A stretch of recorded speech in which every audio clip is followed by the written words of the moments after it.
ನಾನು ಎನ್ನುವ ಸ್ವಾರ್ಥ ಬಿಟ್ಟು ನಾವು ಎನ್ನುವ ನಿಸ್ವಾರ್ಥತೆ ಬೆಳೆಸಿಕೊಳ್ಳಿ. ನಾನು ಬೆಳಿಬೇಕು, ನನ್ನ ಅಕ್ಕಪಕ್ಕದವರು ಬೆಳಿಬೇಕು, ನಮ್ಮ ಪರಿವಾರ ಫುಲ್ ಚೆನ್ನಾಗಿರ್ಬೇಕು ಅನ್ನೋ ನಿಸ್ವಾರ್ಥ ಮನೋಭಾವ ಬೆಳೆಸ್ಕೋಬೇಕು ಎಲ್ರೂ. ಹುಳಿಯಾರಿನಲ್ಲಿ ವಿದ್ಯಾರ್ಥಿಗಳಿಗೆ ಕರೆ ನೀಡಿದ ಶಿಕ್ಷಕಿ ಲಕ್ಷ್ಮೀ ಮನೋಜ್.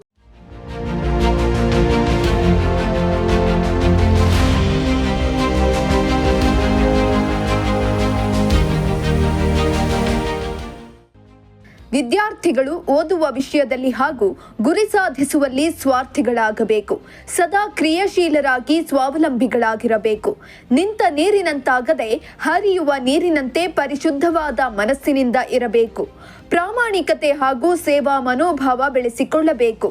ನಾನು ಎನ್ನುವ ಸ್ವಾರ್ಥ ಬಿಟ್ಟು ನಾವು ಎನ್ನುವ ನಿಸ್ವಾರ್ಥತೆಯನ್ನ ಬೆಳೆಸಿಕೊಂಡಾಗ ಸಮಾಜದಲ್ಲಿ ಅಜಾತ ಶತ್ರುವಾಗಿ ಬೆಳೆಯಬಹುದು ಎಂದು ಅಭ್ಯಾಕಾಸ್ ಶಿಕ್ಷಕಿ ಲಕ್ಷ್ಮೀ ಮನೋಜ್ ತಿಳಿಸಿದ್ರು.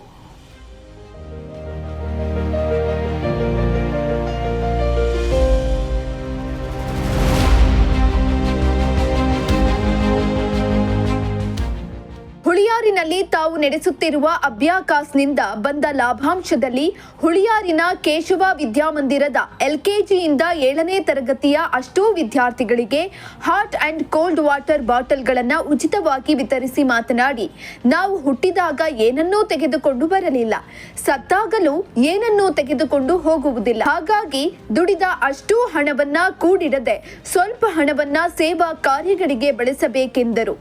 ಸರ್ ಎಲ್ಲ ಹೇಳಿದರೆ ನಾನು ಸರಿ ಇಲ್ಲಂಗೆ ನಾನು ಆಲ್ರೆಡಿ 14 ಇಯರ್ಸಿಂದ ಇದೇ ಕೆಲಸ ಮಾಡ್ತಿದ್ದೀನಿ. ಬಟ್ ಚಿಕ್ಕದಾಗಿ ಮಾಡ್ತಿದ್ದೆ. ನನಗೆ ಆರ್ಫನೇಜ್ ಸೆಂಟ್ರ್ ಕೊಡಬೇಕು, ಆ ಥರ ಏನಾದರೂ ಮಾಡಿ ನನ್ನ ಸ್ವಂತ ದುಡ್ಡಿಂದ ಕೊಡಬೇಕು ಅಂತ ಮಾಡ್ತಿದ್ದೆ. ಬಟ್ ಯಾವುದು ಇಷ್ಟು ಚೆನ್ನಾಗಿ ಆಗಿಲ್ಲ ಅಂತ ಅನಿಸುತ್ತೆ. ಇವನ್ ನನಗೆ ಏನಂದರೆ ಯಾರಿಗೂ ಗೊತ್ತಿಲ್ಲದೆ ಕೊಡಬೇಕು ಅನ್ನೋದು ನನಗೆ ತುಂಬ ಇಷ್ಟ ಇತ್ತು. ಬಟ್ ಇಲ್ಲಿರೋರೆಲ್ಲ ಏನು ಹೇಳ್ತಿದ್ದಾರೆ ಅಂದರೆ, ಇಲ್ಲ ನೀವು ಗೊತ್ತಿಲ್ಲದೆ ಕೊಟ್ಟರೆ ನೀವು ಮಾಡ್ತಾ ಇರೋ ಕೆಲಸ ಹಂಗೆ ಹಿಂದೆ ಬಿಟ್ಬಿಡುತ್ತೆ, ಯಾರಿಗೂ ಗೊತ್ತಾಗಲ್ಲ. ಗೊತ್ತಾಗಿ ಕೊಡೋದ್ರಿಂದ ಇದರಲ್ಲಿ ನಿಮ್ಮ ಥರ ಎಷ್ಟೋ ಮಕ್ಕಳಿರ್ತಾರೆ, ಅವರೆಲ್ಲ ಇನ್ಸ್ಪೈರ್ ಆಗ್ತಾರೆ ನಿಮ್ಮನ್ನು ನೋಡಿ ಅಂತ ಹೇಳಿದಕ್ಕೋಸ್ಕರ ನಾನು ನಿಮ್ಮ ಮುಂದೆ ಬಂದಿದ್ದೀನಿ ಅಷ್ಟೇ. ಒಬ್ಬ ವ್ಯಕ್ತಿ ಜೀವನ ಹೆಂಗಿರಬೇಕು ಅಂದರೆ, ನಾವು ಸ್ವಾರ್ಥಿಗಳಾಗಿರಬಾರ್ದು. ಯಾವ ಥರ ಅಂದರೆ ಸ್ವಾರ್ಥಿ ಆಗಬೇಕು. ಯಾವ ಥರ ಸ್ವಾರ್ಥಿ ಆಗಬೇಕು ಅಂದರೆ, ಓದೋ ವಿಷಯದಲ್ಲಿ ಸ್ವಾರ್ಥಿ ಆಗಿರಬೇಕು, ಮತ್ತು ನಾವು ಗುರಿ ಸಾಧನೆ ಮಾಡೋದ್ರಲ್ಲಿ ಸ್ವಾರ್ಥಿ ಆಗಿರಬೇಕು. ಅಷ್ಟೇ ಸ್ವಾರ್ಥಕನೇ ಇರಬೇಕು. ಅದನ್ನು ಬಿಟ್ಟು ಮಿಕ್ಕಿದ್ದೆಲ್ಲ ನಿಸ್ವಾರ್ಥ ಮನೋಭಾವದಿಂದ ಬೆಳಿಬೇಕು. ಬರೀ ನಾನು ಮಾತ್ರ ಬೆಳಿಬೇಕು, ಅವ್ರು ಹಂಗಿರಬಾರ್ದು, ಇವ್ರು ಹಿಂಗಿರಬಾರ್ದು, ನಾನು ಮುಂದೆ ಹೋಗ್ಬೇಕು, ಇವ್ರನ್ನ ಏನಾದರೂ ಮಾಡಿ ಕಾಲೆಳೆದು ನಾನು ಮುಂದೆ ಹೋಗ್ಬೇಕು ಅನ್ನೋದೆಲ್ಲ ಇಟ್ಕೋಬಾರ್ದು. ಮಕ್ಕಳಲ್ಲಿ ದೊಡ್ಡವರಾಗಲಿ ನನ್ನ ಅನಿಸಿಕೆ ಹೇಳ್ತಾ ಇದ್ದೀನಿ.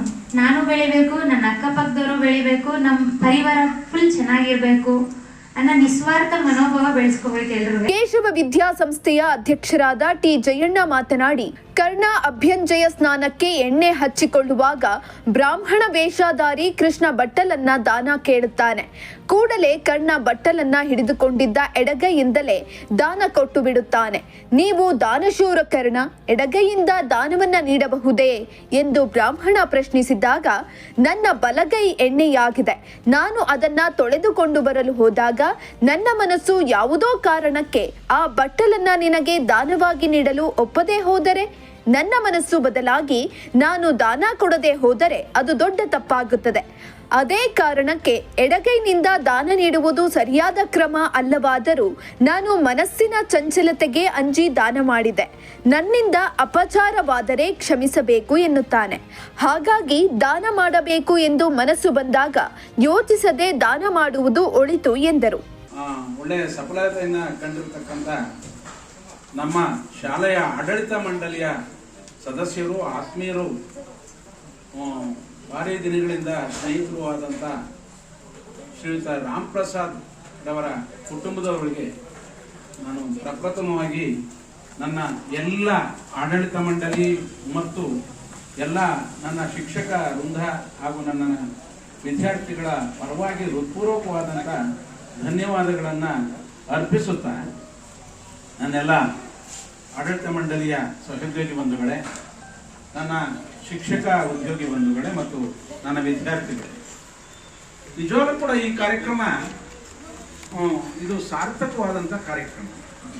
ಯಾಕೆಂತಂದರೆ ಶ್ರೀಕಂಠಮೂರ್ತಿಯವರು ಹೇಳೋದಾಗೆ ಇದ್ದವ್ರಿಗೆ ಕೊಡೋ ಮನಸ್ಸಿಲ್ಲ, ಕೊಡೋವ್ರಿಗೆ ಇರೋಲ್ಲ. ಕೆಲವ್ರು ಹೇಗಪ್ಪ ಅಂದರೆ ದಾನ ಮಾಡೋದಕ್ಕೆ ಬದಲಾಗಿ ಇಲ್ಲ ಅನ್ನೋದಕ್ಕೆ ಬದಲಾಗಿ ಕೈ ಎಂಜಲು ಅಂದ್ಬಿಡ್ತಾರೆ. ಆವಾಗ ಅವರು ಬಂದಂಥ ವ್ಯಕ್ತಿ ಸುಮ್ಮನೆ ಹೋಗ್ಬೇಕು. ಹಾಗಾಗಿ ವಿದ್ಯಾದಾನ ಈ ಥರ ದಾನಗಳು, ಯಾವುದೇ ಒಂದು ವಿಧವಾದಂಥ ದಾನ, ಯಾವುದೇ ಪ್ರತಿಫಲಾಪೇಕ್ಷೆ ಇಲ್ಲದೆ ಕೊಟ್ಟಂಥ ದಾನ, ಅದು ಭಾರಿ ಮುಖ್ಯವಾದಂಥ ದಾನ.